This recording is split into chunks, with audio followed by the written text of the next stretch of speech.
Here we are in the Week 2 Assignments module, which is due this Sunday, September 2nd.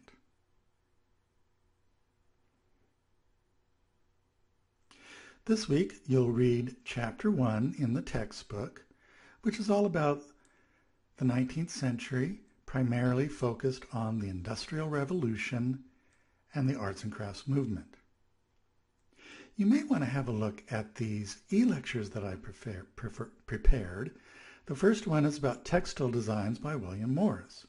And William Morris was an important person in the history of design. Not only did he design books and typefaces, he was also an architect, textile designer, writer, and socialist. And this article contains some of Morris's fabric designs, many of which are still produced and used in home interiors today. You might want to have a look at this article on Lydia Pinkham advertisements. Lydia Pinkham was a wife and mother who started out making home remedies in her kitchen and became a national celebrity. Her advertisements, more than just persuading women to buy the product, carried embedded messages about the world that they lived in and their place in it. Just click that link and that'll open up as a PDF. This week, you'll begin on your first bibliography and design in context assignment. You're going to select a work of graphic design, which can be a poster, a magazine cover, a logo, an advertisement, from the time period covered in this week's reading, which is about the Industrial Revolution and the arts and crafts movement, but which is not illustrated in the textbook.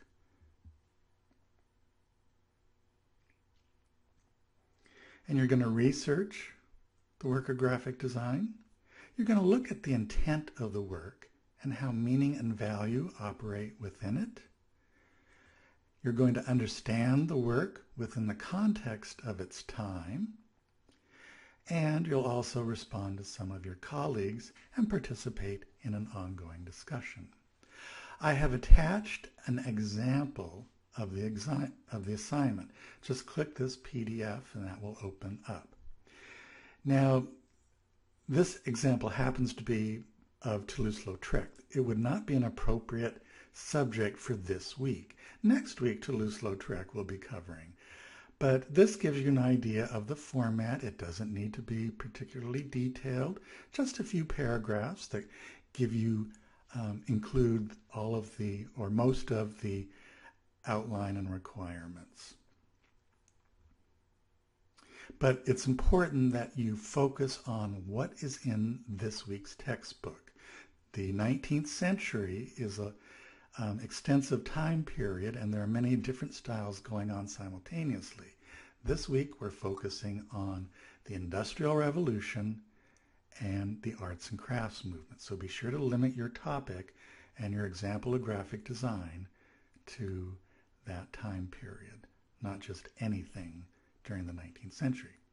So first you're going to compile a bibliography, and remember that it must be in the Chicago citation style format. Click that link and that will give you some information there. Be sure to check out the Research Tools page here in Canvas. I give you a lot of resources and information on how to do this kind of research. Be sure to watch the videos, which will help you understand the catalogs and databases that you'll be using. And you're going to, there's the link, main link in Canvas, and you're going to be, you have to include at least one book, one scholarly journal article, and one web link. Then you're going to write a little creative brief, and you're going to use the questions below as guidelines. You'll identify the work of art with these parameters, and you'll give a brief biographical background of the graphic designer, and you may want to include these in that background. You're also going to describe the message of the piece, and that's the most important part of graphic design, because remember, graphic design is the combination of words and images in order to convey a message. And then you'll describe the stylistic characteristics of your example, how they're similar to other examples of this time period, And these are some things that you might include in that discussion part. You don't have to include all of them, but try to understand how graphic designers use line, color, form, and typography in conveying their message. And then talk a little about the historical styles or maybe some specific graphic designers that influenced your designer. You're also going to consider the context in which the work was created. So you're going to find at least 2 historical connections which examine the work within the context of its time. And these things can be just about anything. Maybe there was a film that was popular during this time, maybe a piece of music that was popular, or maybe some political events that happened during the time your example was created. And those are what I mean by historical connections and context.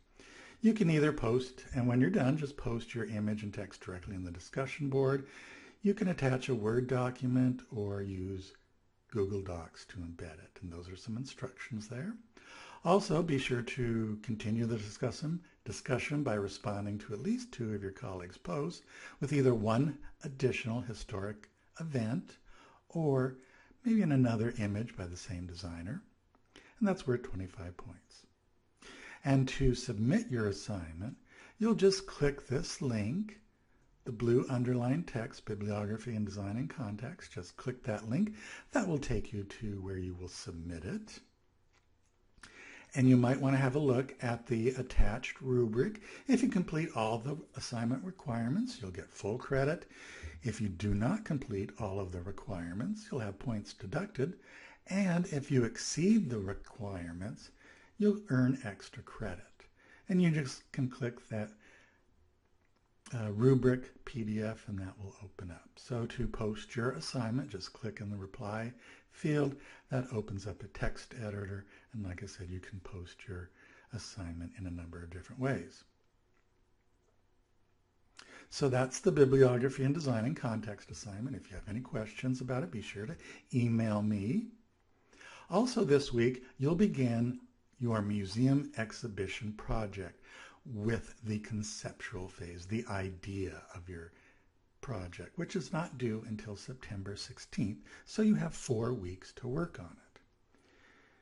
So you're going to come up with an idea for your final project, which isn't due until the end of the semester, which is December 9th. And you're going to create a museum exhibition on a specific topic of graphic design, which means that you'll need to look through the textbook in advance to find a topic or a designer that interests you. And you can present your exhibition in any number of formats. That's up to you. So be sure to read about what an exhibition is. It researches, communicates, and exhibits things and ideas for the purpose of education, study, and enjoyment. So right now you're just focusing on a topic for your exhibition. Exhibition topic and overview. That's what you're doing this week. And basically you're just coming up with a big idea for your exhibition. And it's important that you think about this carefully, think about a lot of the ideas that you might include in it. You really need a clear vision and goal of what the exhibition is about, and you might include these considerations in your exhibition overview. I've also included some examples of museum exhibition overviews, some links here. Here's a link to an exhibition recently at the Metropolitan Museum of Art in New York. And you can see here the exhibition overview. You can see that it's not very long. It's only a few paragraphs, but it clearly explains the goal and the vision of the exhibition. And I've included a number of museum exhibition overviews, so be sure to take a look at these and understand how they're written, what they include. Again, they're not terribly long or detailed, but they focus on an objective viewpoint in presenting the topic for exhibition. So there's that first part, that first phase of your project, I've also included a little bibliography of links to various topics that are covered in this week's reading. So there's the second week's assignment module. You'll begin actually doing the hardcore work in this class. I think you'll have fun, and if you have any questions about the assignment, be sure to email me. Have fun!